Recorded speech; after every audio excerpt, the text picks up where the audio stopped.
Hold still, Birdie. You see? Pretty soon we will see its crop fill up. Do you know what the crop is? No. That's a part of a bird. A crop is a little sac that holds the food before it goes into the tummy. See how his legs are trying to hold on, but it's hard. He's just only a little baby bird. Yes. Oh,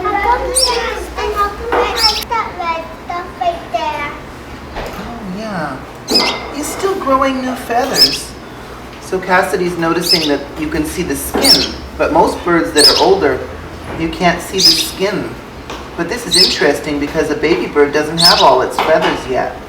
So you can see all of the skin underneath the wings and on part of the body. Do you see how the wings come out like this? Why do you think the wings are shaped like that? Do you have wings? No. We're children. If you had wings, If I had wings, I could fly. There are lots of things that influence what we choose in curriculum. What we value obviously does, the families and the community that we live in, what we know about children and how they learn. And just the idea of something that's worth knowing about. I think as adults, we so often give children very small, sort of unimportant things to learn about instead of really looking at the kinds of things they're vitally interested in. They can learn a lot. They can learn so much, and they can learn about really complex, interesting things, but they have to learn at a child's level. They have to be able to smell it and touch it and taste it. It has to be something that's really accessible to them.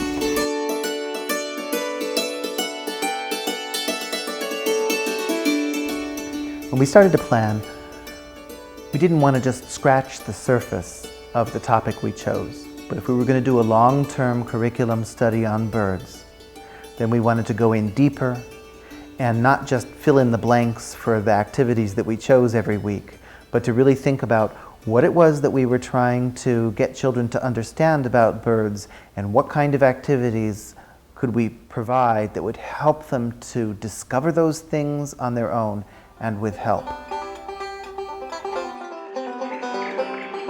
Getting children out into the world to see and make connections really gives them the content that they then can work on.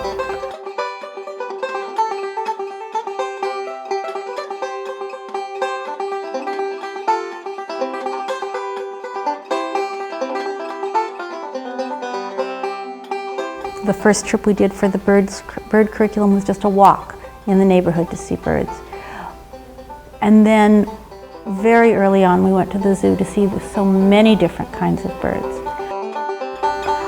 We did a final trip later, close to the end of the study, which was a nature park.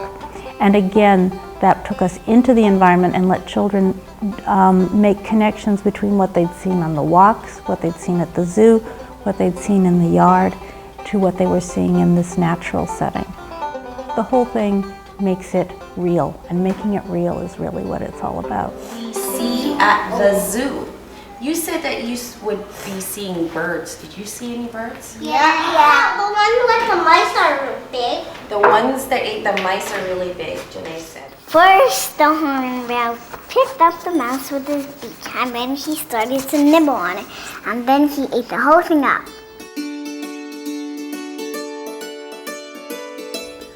It's necessary for teachers to provide scaffolding for children so that they can discover and learn with help the things that we want them to learn about. It's not just a question of giving the children information. It's not just a question of filling up their heads with information and transmitting the knowledge to them. It's a question of being a guide for the children to discover some of these things together with the teachers. And the myna bird.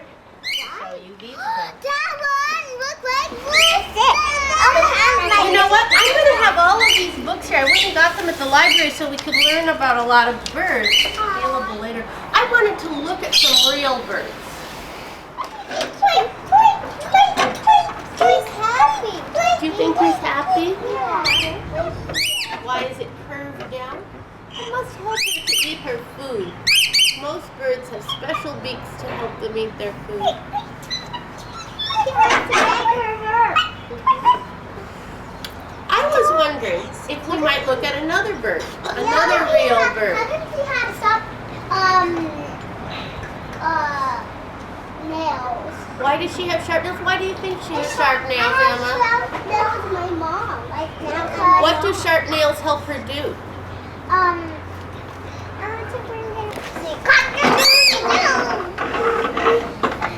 You're right, Emma. The rooster makes some different sounds than the lovebird. And the rooster is different from the lovebird in lots of ways.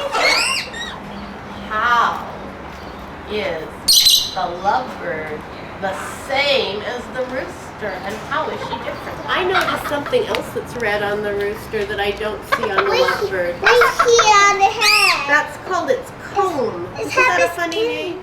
Hey, thinking, what's one thing that's the same about the rooster and the lovebird? One thing. That's that nails.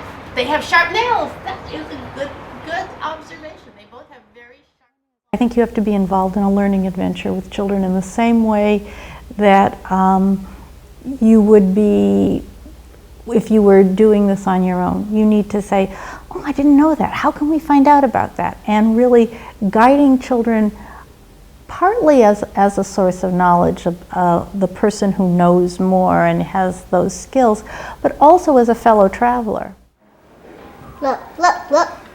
Ooh, a red crested cardinal. Brazilian cardinal. A red crested cardinal. Why? Oh, really? I know something about Brazilian cardinals. Brazilian cardinals use their beaks and they hold at the tip of the beak the food, and then one by one they chew it up on the tip of their beak and swallow it. Okay, so Brazilian cardinals use their beaks to eat their food, the tips of their beaks. You must have been observing them carefully. Wow, it's hard to write it all down. Birds walk and jump at the same time, and one time I saw a bird putting his head down and like, Auntie, but can you say this because I want to be able to read it and see what it says when I get older.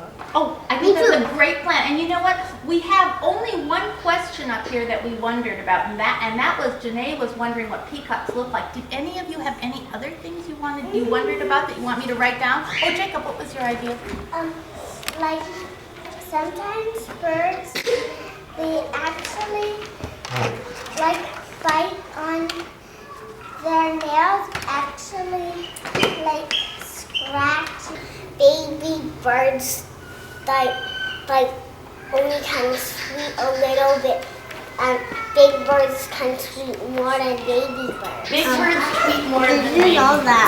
that mommy birds and daddy birds build their nests with hay and sticks, and then they lay their eggs. They cover them by their body so they can be really warm. You sure know a lot. And you know what? I'm going to ask Michelle to pass me a big piece of Pretty little birdie is sitting in the tree. Is sitting in the tree. Is sitting in the tree. Pretty little birdie is sitting in the tree.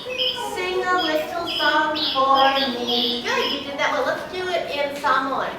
Manulai titi salumalela, salumalela, salumalela. Manulai titi salumalela, usu usu pese moa.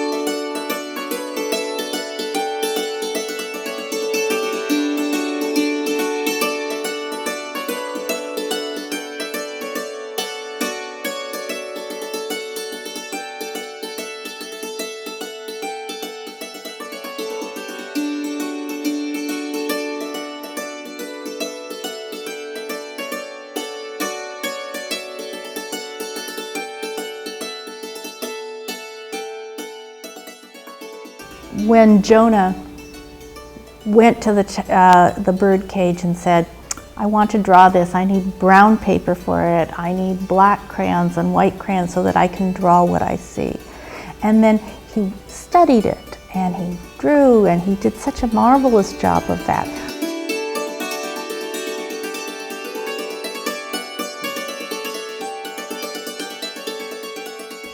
As children got better and better at discriminating between different kinds of wild birds and pet birds, they also grew in their expression of those birds artistically. So there was this massive explosion of artwork that was just incredible to see, because the children were not only learning how to draw, but they were also learning how to see through drawing and observe through drawing. And that's exactly what we wanted them to do.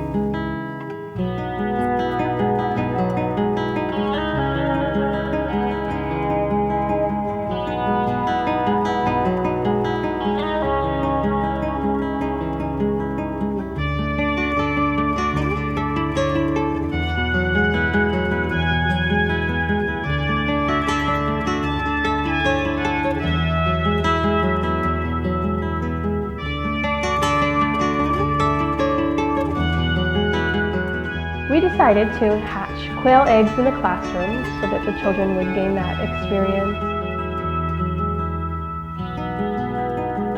While the eggs were incubating, the children did a woodworking project to build a brooder house for the baby quail. They were able to hammer on the slats of the roof for the brooder house and prepare it and get feed dishes ready. So they were preparing for when these babies hatch. Here you go. Oh yeah, oh, it's trying to come out.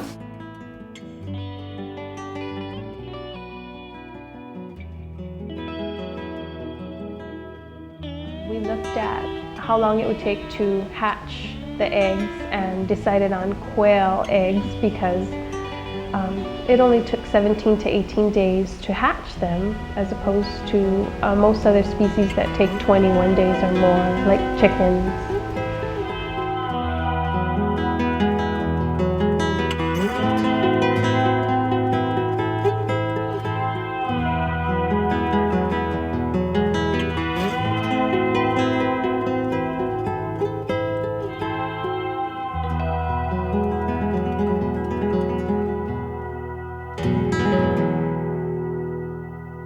People often don't think of young children as being capable of intellectual engagement, but they can be. And it's our job to help them to be thoughtful, mindful, curious, engaged individuals, and we can do that. I think the question sometimes comes up whether or not this kind of curriculum is appropriate for younger preschoolers, for 3-year-olds. The younger children engage in it in a different way than the older children. If we've chosen well, if we've chosen a topic that can really be experienced, it's very engaging for the younger children as well. What we have to do is provide a real diverse way for them to respond to it, so that we can't make all of our responses symbolic and abstract. We need to give them opportunities to use their bodies to experience it in a sensory way. Will we find a birdie in here? The birdie did hatch, that's right. Do you think we'll find a birdie in here? Let's see what happens when we open it. I'm going to stick my fingers in here. No. No? Yeah, don't stick. It's sticky. Oh, it's going to make my hands sticky, but I have my napkin right here to wipe my hands up after. So let's see and find out what it looks like in here. Tori thinks it's going to be a bird. Yeah. Knesset doesn't think it's going to be a bird. It's Let's not. find out. It's gonna be big. It's gonna be a mushy. It's going to be mushy Yeah, and so gooey. and gooey. Let's find out. Let's see. I told you. Oh, was that a bird? No. No, it wasn't. You see that yellow stuff in there? I can see it. I'll show it to you. I'll bring it around, okay? Do you see that yellow stuff in there? Yeah. Yeah? That is called a yolk. Can you say yolk? Yolk. Yolk.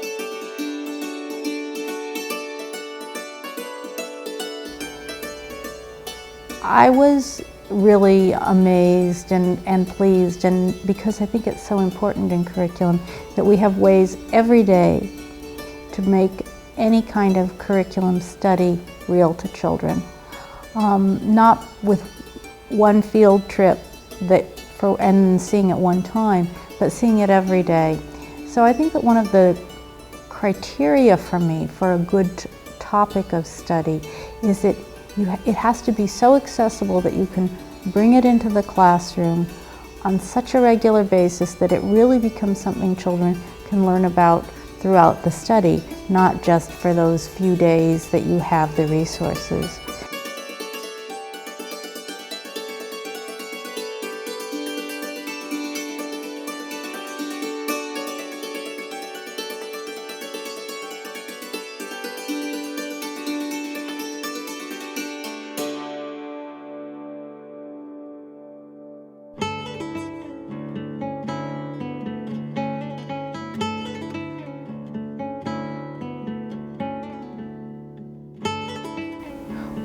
We were learning about birds, but of course that wasn't really so much what we were learning about, although the children learned many interesting things about birds. But they were learning about learning. They were learning about ways to express what they were learning.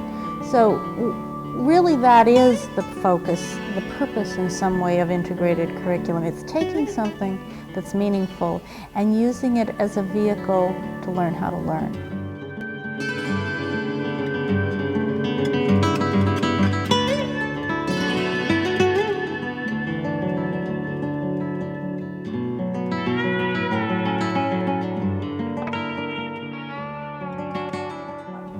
If it's something you know everything about, or you think you know everything about it, you're not going to provide the same kinds of experiences for children. You're not going to be engaged with them.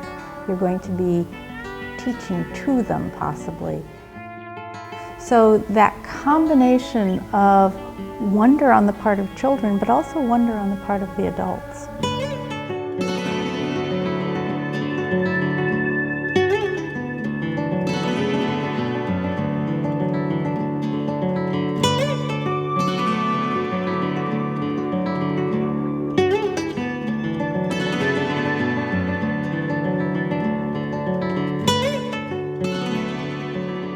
And that's why I think that curriculum that comes out of really accessible things, really manageable within your environment, but also rich, deep kinds of things, provide a good curriculum topic. That's why birds was such a good topic.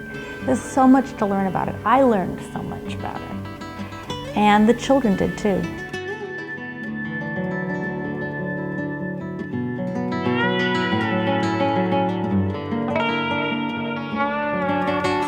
I think that the ways in which the environment was made richer because of that study, the toys, the puzzles, the dramatic play props, the cooking activities, the books, the art and the artifacts, all of those things really made the environment a more interesting place to be, and it gave children something genuine to keep on learning about.